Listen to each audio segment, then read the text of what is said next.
ஏன் இந்த அவசர கோலத்திலே ஒரு குழப்ப நிலையிலே அரசு அதை திறக்க வேண்டும்? பல ஆயிரக்கணக்கான ரூபாய்களை தேவையில்லாமல் மக்களுக்கு நஷ்டம் ஏற்படுத்துகிறது இந்த அரசு.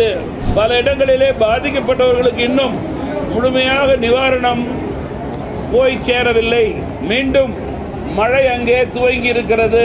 பொங்கல் பண்டிகை கொண்டாடுவதற்கு வசதி ஏற்படுத்தி கொடுப்பது அரசனுடைய கடமை. வெளிப்படைத்தன்மை இல்லாத பணிதான் திமுக அரசிலே நடந்து கொண்டிருக்கிறது.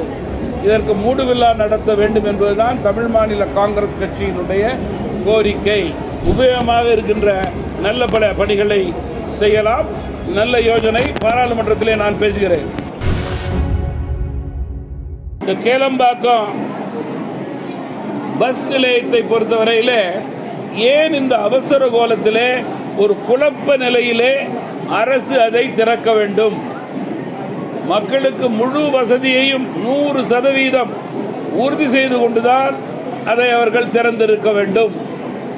இன்னும் சரியாக சொல்ல வேண்டும் என்றால், மெட்ரோ ட்ரெயின் வசதியை ஏற்படுத்திய பிறகே அதை திறந்திருக்க வேண்டும் என்று பலர் கூறி கொண்டிருக்கும் போது, அவசர கோலத்திலே தேர்தலுக்காக விளம்பரத்திற்காக அந்த பஸ் நிலையத்தை திறந்து இன்றைக்கு நம்முடைய சென்னைக்கு வருகின்ற மக்களையும் சென்னை மக்களையும் அலக்களித்து கொண்டிருக்கிறது இந்த அரசு என்று நான் குறிப்பிட விரும்புகிறேன்.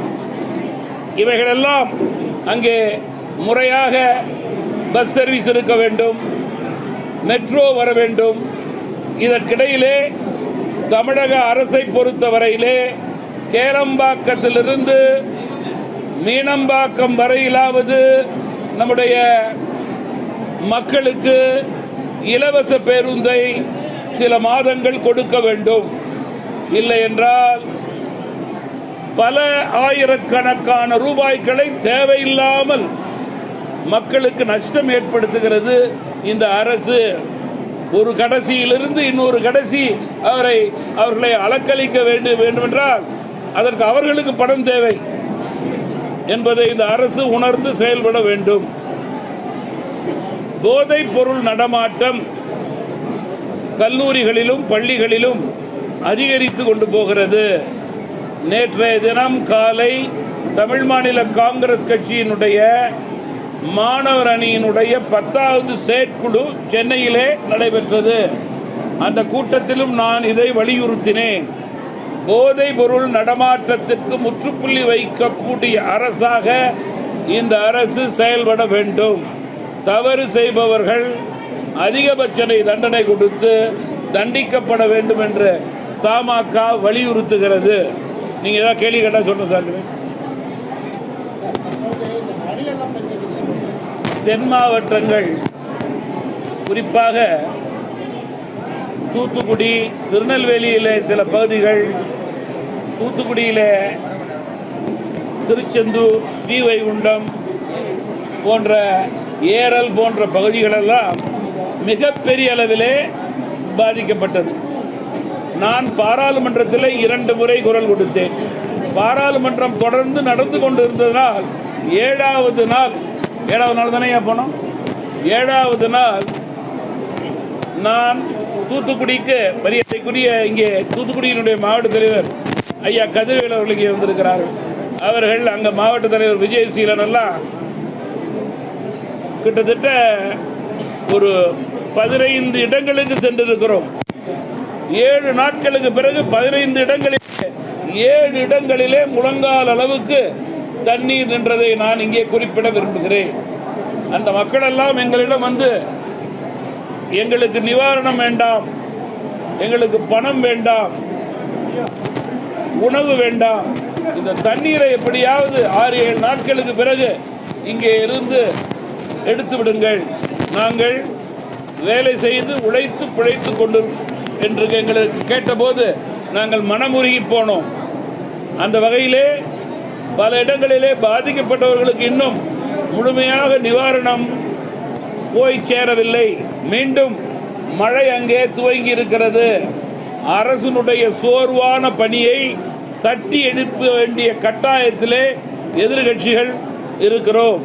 அரசினுடைய அனைத்து துறைகளும் இராணுவ ரீதியாக அந்த மாவட்டங்களிலே செயல்பட்டு அந்த மக்களுக்கு 100% இயல்பான வாழ்க்கையை கொடுக்க வேண்டும் என்று தமிழ் மாநில காங்கிரஸ் கட்சி வலியுறுத்துகிறது. மேலும் சென்னை போன்ற பகுதியிலும் தென் மாவட்டங்களிலே பாதித்த பகுதிகளும் மிகப்பெரிய அளவிலே தங்களுடைய உடைமைகளை இழந்திருக்கிறார்கள். வீட்டு உடைமைகள் மட்டுமல்ல, தங்களுடைய 2 சக்கர வாகனம் 4 சக்கர வாகனம் லோன் போட்டு வாங்கியது, அது மட்டுமல்லாமல் கால்நடைகள், இவைகளெல்லாம் போய் இன்றைக்கு ஆயிரக்கணக்கான லட்சக்கணக்கான ரூபாய் அவர்கள் வசதிக்கேற்றவாறு நஷ்டத்தில் இருக்கும்போது அவர்களும் பொங்கல் பண்டிகை கொண்டாடக்கூடிய நல்ல நிலை இருக்க வேண்டும் என்ற நல்லெண்ணம் கொண்ட அரசாக திமுக அரசு செயல்பட்டால் தமாக அவர்களுக்கு 5000 கொடுக்க வேண்டும் என்று சொன்னது. உங்களுக்கு 5000 கொடுக்க மனமில்லை என்றால் 3000 ரூபாயாவது அந்த மக்களுக்கு கொடுத்து இது போன்ற சங்கடமான சூழ்நிலையிலே பொங்கல் பண்டிகை கொண்டாடுவதற்கு வசதி ஏற்படுத்தி கொடுப்பது அரசனுடைய கடமை. இன்று வரை நிவாரணம் என்ற பெயரிலே நீண்ட வரிசையிலே நின்று அவர்களை அரசு அலக்களித்து கொண்டிருப்பது வேதனைக்குரியது, வருத்தத்துக்குரியது என்பதை இந்த நேரத்தில் நான் தெரிவிக்க விரும்புகிறேன். மத்திய அரசிடம் கேட்டுப்பார்க்கக்கூடிய அந்த நிதியை கூட யார் அப்படி சொத்து அப்படிங்கிற அளவுக்கு இன்னைக்கு பொது வழியில் கேட்கக்கூடிய ஒரு நிலை ஏற்பட்டு தமாகவினுடைய கருத்து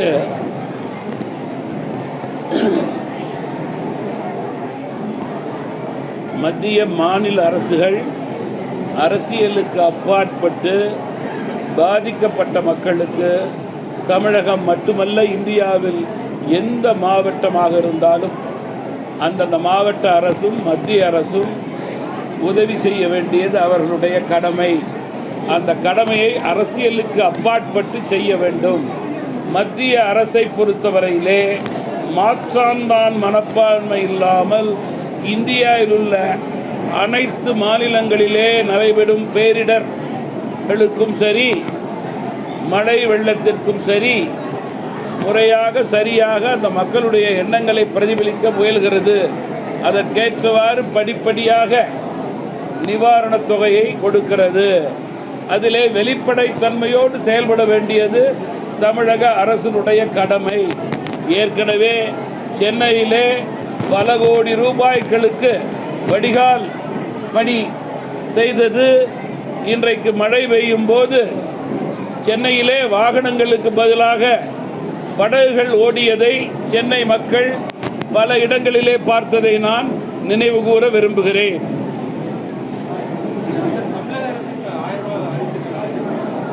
1000 ரூபாய்ங்கிறது பாதிக்கப்பட்டவர்களுக்கு போதுமானதல்ல.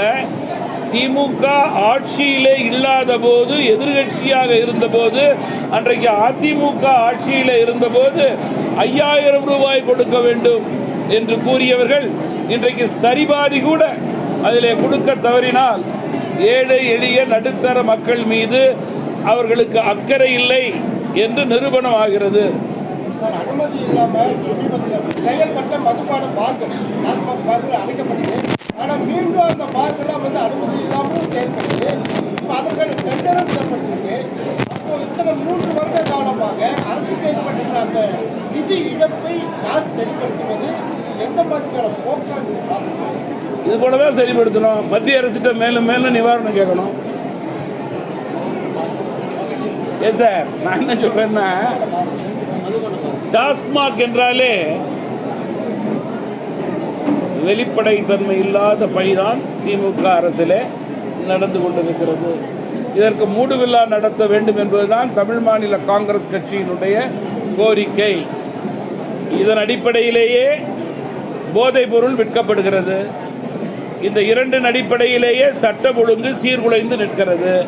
எனவே மக்கள் மீது அக்கறை கொண்ட அரசாக இருந்தால் படிப்படியாக டாஸ்மாக் கடைகளை குறைக்க வேண்டும். இதுதான் மக்களுக்கு செய்யக்கூடிய நியாயமாக இருக்க முடியும். டாஸ்மாக் கடையில் வர வருமானம் ஒரு புறம் அதிகரித்து கொண்டே போகும். இன்னொரு பக்கம் தமிழகத்தின் பெயரை சொல்லி ஆட்சியாளர்கள் பல கோடி ரூபாய் கடனை வைத்துக்கொண்டே போவார்கள். இப்படி இருந்தால் எப்படி இங்கே மக்களாட்சி நடக்க முடியும்?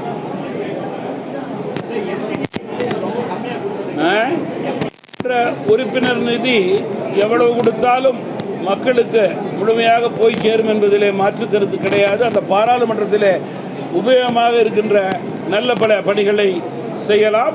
நல்ல யோஜனை பாராளுமன்றத்திலே நான் பேசுகிறேன். இதுபோன்ற செய்திகளை மேலும் தெரிந்து கொள்ள எங்களது யூடியூப், ஃபேஸ்புக் மற்றும் ட்விட்டர் ஆப்களை சப்ஸ்கிரைப் செய்யவும்.